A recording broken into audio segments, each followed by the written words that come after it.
disappeared, would things have been different? Yes, but one can't say definitively that war would not have gone either. Yes? Start with one and go through another. Can you please repeat the question? I'll try to repeat the question.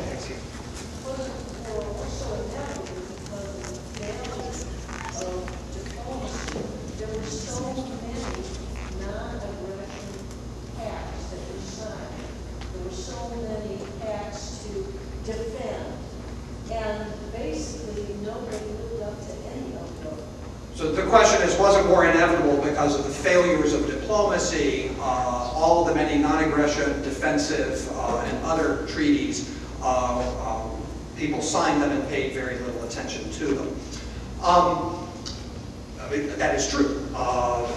Hitler, actually, though, Hitler attended to the treaties. Stalin was delivering materiel and raw materials right up until May of 1941, despite the fact that his intelligence was telling, so there was some adherence to terms of the treaties.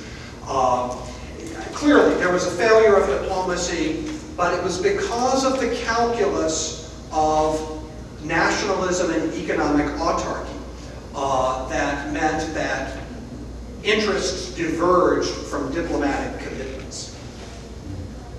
Yes? The peace conference of 1919. We can blame everything on that. We got the Middle East, we got everything we can blame.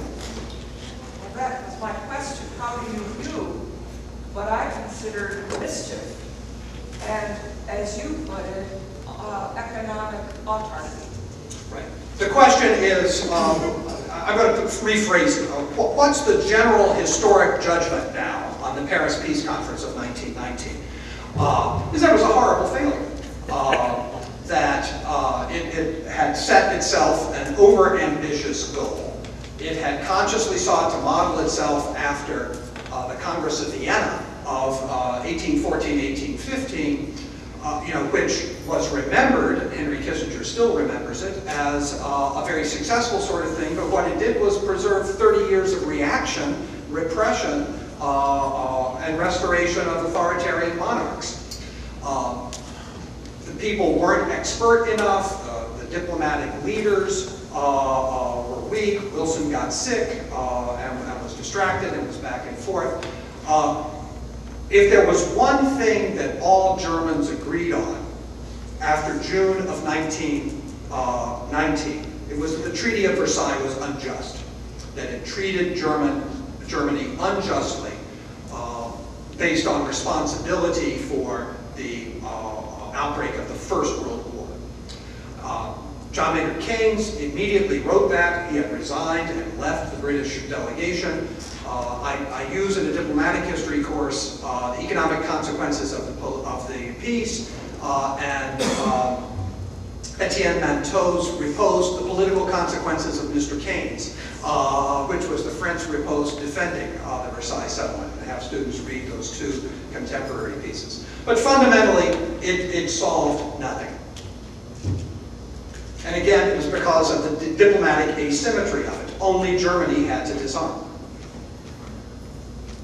Yes? Why do you think there's such a low birth rate in Western Europe? Why do I think there's such a low birth rate in Western Europe? You've got to look at segments of the population. The demography is very complicated both in France and Germany, which are the places I know the most about. As I understand it, the birth rate is lowest in Italy, which is counterintuitive. And I actually know less about the demographic breakdown. In Germany, there is still a Catholic-Protestant divide. Catholics do have more children than Protestants. Obviously, Turks and immigrants are the ones who have the largest families, so proportions are changing. I think it's economic. I think that it is a product of urbanization, it's a product of expensive rents, and it's a product of the need for, the need/desire for both people in a married couple to maintain careers. I have any number of German contemporaries. Some have children, most don't. Marriage is not an issue in it because there's no stigma on having children without marriage.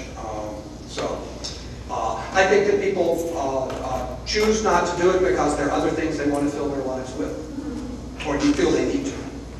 Okay. Here, then here, then here. This is kind of a more technical. When they signed the non-aggression act between Poland and Germany in 1934, and then in March of 1939, occupies Bohemia and Moravia.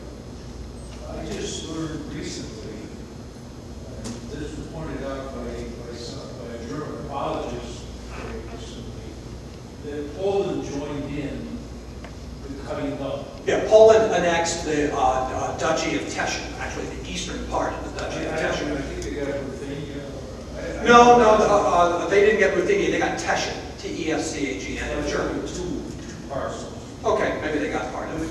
Wouldn't that have been definite connivance, almost like Sure, the German, like the August 23rd? sure. So it makes it all the more startling that 6 months later, after making the deal, they then invade Poland. Well, they weren't going to let them keep it for very long. So the question is, isn't this double dealing? Of course it is. The no honor among thieves is the job of a diplomat to lie for his country. So. Here.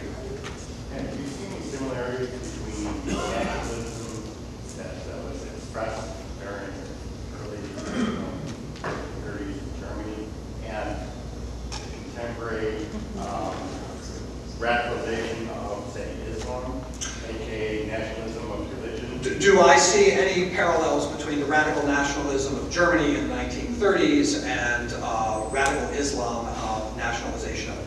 I'm not an expert on that. I actually have a piece in press in Central European history written by Jeff Herf at the University of Maryland, who has a book out on this. The book, it's coming out. It's going to be Yale University Press. I don't know that it's out. I've read the manuscript. Jeff is working on this issue. Particularly about, the article is about German efforts to propagandize among Arabs and to propagate anti-Semitism. There was a very conscious German effort, and he discovered at the National Archives transcripts of the German broadcasts made by the U.S. intelligence forces. The German ones are lost, but the U.S. intelligence forces were eavesdropping and transcribed the whole thing. So I'm not knowledgeable enough as a scholar about Islam. I read a lot about it because it's an issue to me like it is to everybody else in the United States. And it is an issue in Germany. And it's become a politicized issue in the run-up to the election on September 27th. I tend to think that it's not the same thing because there have been episodes of pan-Turanism, pan-Arabism, and pan-Islamism, and it's just too big a thing to unite a large group of people. Now, it can unite a group of radicals who, as we've seen through subversive plots, can do dramatic and devastating kinds of things. As terrible and awful and horrible as it was, September 11th killed fewer than 3,000 people. There are worse things they can do than September 11th, but it's still a finite group of people. I don't see this uniting all Arab peoples.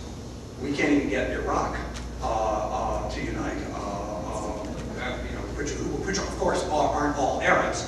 But that's a layperson's